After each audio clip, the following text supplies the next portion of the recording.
Quanto custa fazer um divórcio? É caro a gente se divorciar? É caro ter acesso a um processo judicial? Nesse vídeo, o papo é reto, se inscreve, deixa o like. Quero explicar como que funciona e qual é a diferença quando uma pessoa tem dinheiro, ela tem patrimônio, ela tem renda e ela precisa ingressar com uma demanda e outra pessoa com a mesma demanda, mas sem comprovação de renda e ela precisa ter acesso ao judiciário, tá bom?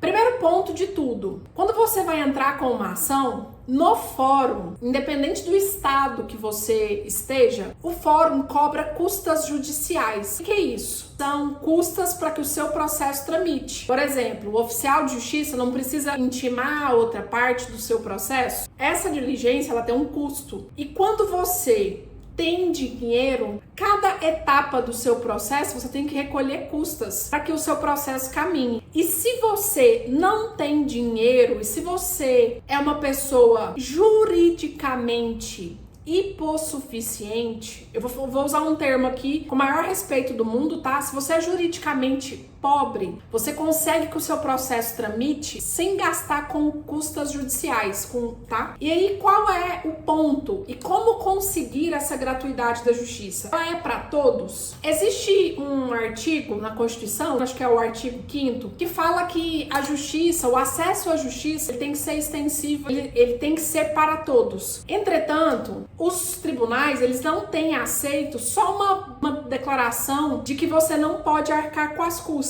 Então, como que o tribunal tem enxergado isso? Você precisa comprovar qual é a sua renda, qual a sua despesa e todas essas custas, elas são dadas com base no valor da causa que você quer tramitar. Então, por exemplo, para quem tem um patrimônio extenso, fica a minha recomendação aqui para que você vá direto, por exemplo, se eu estiver falando de um divórcio, vamos supor que existe um patrimônio de 2 milhões de reais, tá bom? Cada parte vai ficar com 2 milhões. Se você é uma pessoa que tem dinheiro, é mais barato para você fazer isso de maneira consensual, porque você leva isso para o cartório e você já vai ter que arcar com as custas de lá de qualquer forma. Fórum é uma coisa, cartório é outra. Então, por exemplo, se você que me segue, se você advoga, fica a recomendação que você tem que pensar. Se você está advogando para uma parte que tem dinheiro, você tem que alertar essa parte sobre a questão das custas. E que tem como advogado conseguir essa gratuidade, esse não pagamento, tem sim. Aí você vai fazer um pedido para o juiz explicando, aí você vai fazer o seu cliente assinar um requerimento falando que ele não tem condição de pagar essas custas e você vai apresentar uma série de documentos, por exemplo, imposto de renda, prolabore, extrato bancário, despesas mensais e tudo mais. Aqui em Goiás tem sido deferida. O que é isso, Carolina? O que é deferida? Tem sido possível, quando o juiz indefere, quando o juiz vira e fala assim, não, você vai pagar as custas, você pode também recorrer para pagar essas custas de maneira parcelada ou pedir uma redução percentual sobre aquele montante das custas. Por exemplo, eu já consegui aqui no escritório desconto de 30% no parcelamento de custas. É uma senhora ajuda? Claro que é, porque eu sei que esse cliente que está me contratando, ele vai gastar ainda com as custas cartorárias. E aqui no meu escritório, eu tenho como premissa que eu pense, quando eu pego uma ação, eu tenho que dar para o meu cliente o menor custo financeiro no menor tempo. Porque tempo de processo gera custo para mim e para o cliente. Quanto mais rápido eu resolvo uma demanda, mais eu lucro enquanto advogada. Então, eu penso isso quando um cliente me contrata. Então, por exemplo, se você está advogando para um cliente que vai pagar custas, agrave da decisão do juiz e peça parcelamento para que essas custas não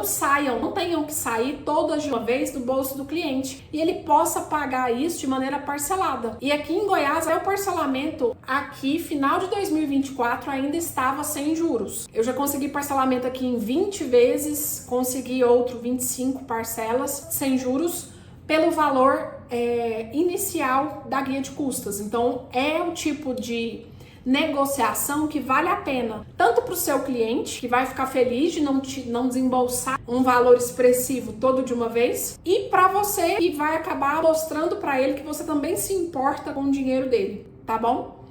E, de qualquer forma, se lembre, Existe uma diferença entre advogar para quem tem dinheiro, para quem tem patrimônio, para quem tem renda e para quem não tem. Outro ponto que eu acho importante falar nesse vídeo, o que é gratuidade da justiça e o que é assistência judiciária gratuita. Gratuidade da justiça é o processo tramitar sem que você pague custas. Assistência judiciária gratuita é um advogado te representando sem que você pague os honorários dele. Lembrando sempre que quando eu peço dentro de um processo a gratuidade, a outra parte pode virar e falar assim, não, seu juiz. Eu tô falando uma linguagem bem fácil, tá, gente?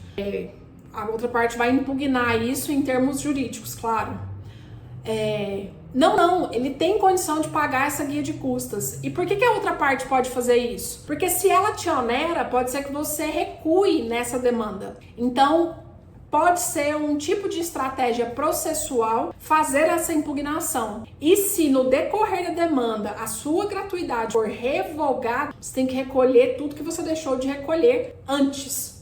Então, assim, você precisa falar com o seu advogado e essa estratégia tem que ser muito bem alinhada para que não haja surpresa no decorrer da ação, tá bom? E é um prazer a nossa troca por aqui. Meu nome é Carolina Sanches, eu sou advogada. Atuo na vara de família e sucessões aqui em Goiás e em todo o Brasil há muito mais de 10 anos. Espero que o vídeo tenha sido útil. Se foi útil, se inscreve, deixa o like. Até o nosso próximo vídeo. Tchau, tchau!